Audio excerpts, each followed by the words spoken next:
saudara-saudari terkasih, keluarga-keluarga yang tercinta, selamat bertemu dalam Inspirasi Sabda bagi Keluarga hari Minggu 2 Mei 2021. Bacaan sumber inspirasi kita diambil dari Injil Yohanes bab 15 ayat 1 sampai 8. Dalam amanat perpisahannya, Yesus berkata kepada murid-muridnya, "Akulah pokok anggur yang benar dan Bapakulah pengusahanya. Setiap ranting padaku yang tidak berbuah dipotongnya, dan setiap ranting yang berbuah dibersihkannya supaya berbuah lebih banyak. Kamu memang sudah bersih karena firman yang telah kukatakan kepadamu. Tinggallah di dalam aku dan aku di dalam kamu. Sama seperti ranting tidak dapat berbuah dari dirinya sendiri kalau ia tidak ditinggal pada pokok anggur, demikian juga kamu tidak berbuah jikalau kamu tidak tinggal di dalam aku. Akulah pokok anggur dan kamulah ranting-rantingnya. Barang siapa tinggal di dalam aku dan aku di dalam dia, ia berbuah banyak. Sebab di luar aku kamu tidak dapat berbuat apa-apa. Barang siapa tidak tinggal dalam aku, ia dibuang keluar seperti ranting yang menjadi kering, kemudian dikumpulkan orang dan dicampakkan ke dalam api lalu dibakar. Jikalau kamu tinggal dalam aku dan firmanku tinggal di dalam kamu, mintalah apa saja yang kamu kehendaki dan kamu akan menerimanya. Dalam hal inilah Bapakku dipermuliakan, yaitu jika kamu berbuah banyak, dan dengan demikian kamu adalah murid-muridku." Demikianlah Injil Tuhan. Terpujilah Kristus. Yesus pokok dan kitalah caranya, tinggallah di dalamnya.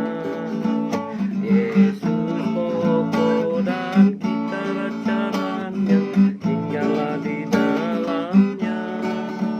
Yesus pokok dan kitalah caranya, tinggallah di dalamnya. Pastilah kau akan berbuah. Yesus cintaku, ku cinta kau, kau cinta dia. Yesus cintaku, ku cinta kau, kau cinta dia. Yesus pokok dan kitalah caranya, tinggallah di dalamnya. Yesus pokok dan kitalah caranya, tinggallah di dalamnya. Yesus pokok dan kitalah caranya, tinggallah di dalamnya. Pastilah kau akan berbuah.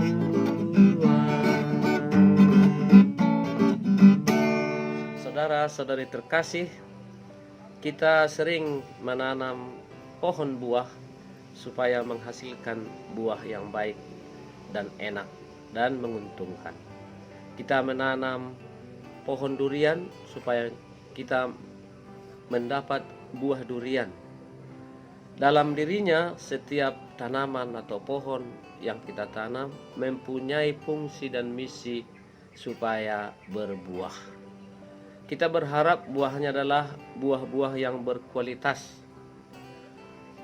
durian yang manis, durian yang enak, tidak busuk, besar buahnya, dan mahal bila dijual, dan itu memberi keuntungan yang besar. Manusia hidup bukan hanya untuk sekedar hidup, tetapi juga mempunyai tujuan supaya berbuah. Apalagi sebagai orang Kristen, kita dipanggil Tuhan untuk menghasilkan buah, dan buah itu buah yang berlimpah dan tetap. Dalam bacaan Injil hari ini, kita mendengar tentang Yesus adalah pokok anggur yang benar, bahwa Bapalah sebagai pengusaha atau pemilik kebun anggur itu. Anggur dan kita, murid-muridnya, adalah ranting-ranting. Pada ranting inilah buah akan muncul dan diharapkan menghasilkan buah yang banyak. Nah, saudara-saudari, ada beberapa tahap supaya dapat berbuah banyak dan tetap. Pertama, tahap yang harus dilalui adalah tahap dibersihkan.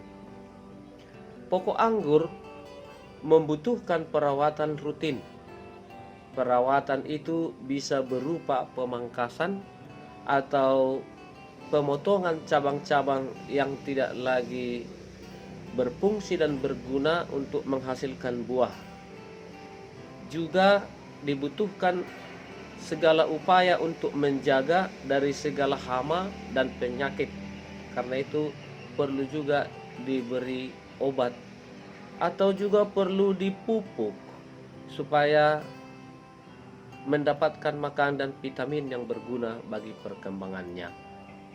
Nah, hidup orang Kristen, khususnya keluarga-keluarga, juga membutuhkan proses pembersihan.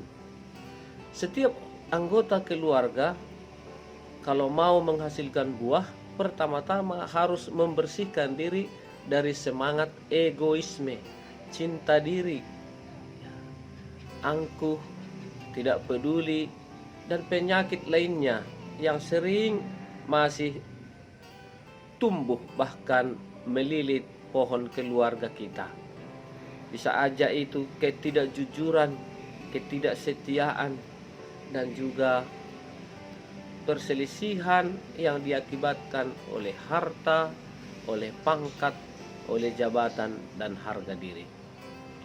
Pada keluarga, apa yang perlu dirawat, dibekali, dan dibutuhkan ialah diperlukan suatu proses pembersihan dari cara berpikir, cara memahami, dan cara mencintai satu sama lain. Seperti dalam bacaan hari ini, pada hari Minggu ini, dikatakan bahwa kalau kita mencintai tidak cukup dengan kata-kata, tetapi harus disertai dengan perbuatan.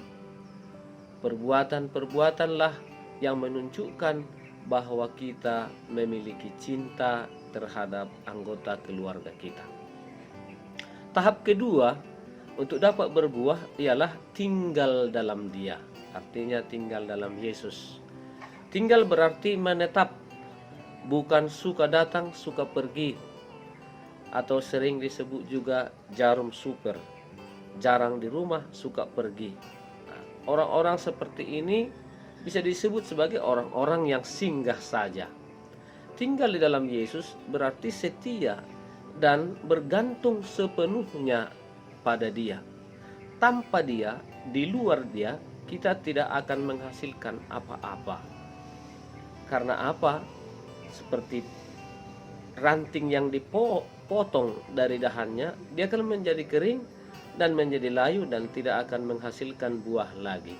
Nah, sebuah keluarga yang tinggal dalam Yesus berarti kehidupan keluarga itu sepenuhnya diserahkan pada penyelenggaraan ilahi.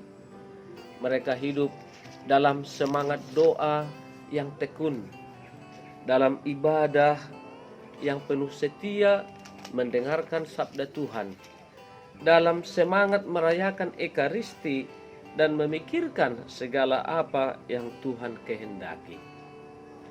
Berbuah dan tinggal di dalam Dia berarti bahwa seluruh proses kehidupan keluarga kita serahkan dalam tangan Tuhan.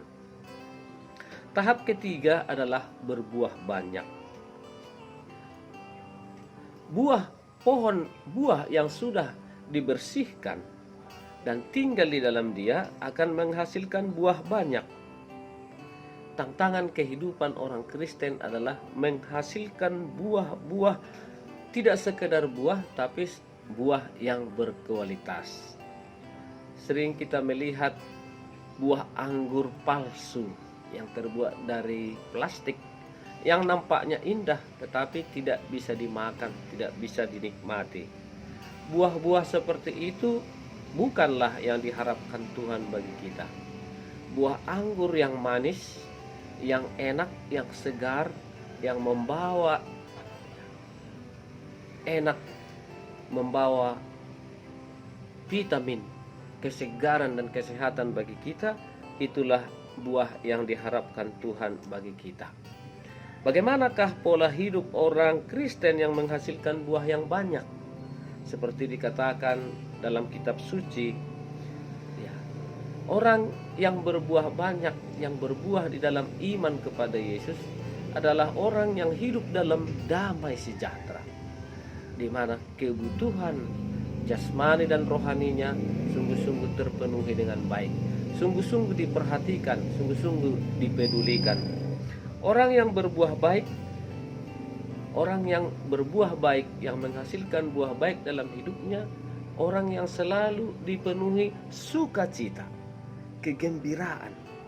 Hidup penuh dengan sukacita adalah orang yang riang, senyum, tidak penuh dengan kemurungan, keluarga yang selalu saling menyapa, saling menguatkan, saling memperhatikan, dan saling memperhatikan kebutuhan masing-masing.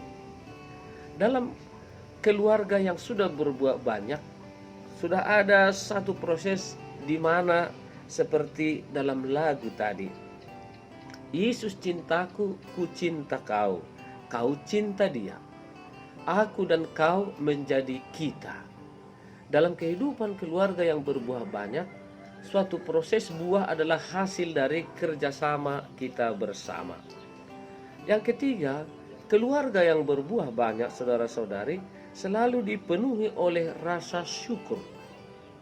Apapun yang terjadi dalam hidup kita, baik suka maupun duka, baik kesulitan maupun juga kemudahan yang kita terima, kita syukuri, kita kembalikan, dan kita sampaikan syukur bahwa ini adalah hasil dari kemurahan Tuhan. Dan yang terakhir, keluarga yang menghasilkan buah yang banyak adalah keluarga yang rela berbagi, tidak berbuah untuk diri sendiri, tetapi menjadi berkat bagi orang lain. Seperti Kristus menjadi pokok dan kita carang-carangnya berbuah banyak, demikianlah kita akhirnya juga bisa menjadi pokok bagi orang lain, di mana orang bisa menemukan buah-buah kebaikan, cinta, damai sejahtera, sukacita, pengampunan, dan kerelaan saling berbagi. Semoga sabda Tuhan hari ini menguatkan kita menjadi keluarga yang menggantungkan hidup kepada Yesus sebagai pokok anggur, yang menghasilkan buah yang terus-menerus dan menjadi berkat bagi banyak orang. Amin.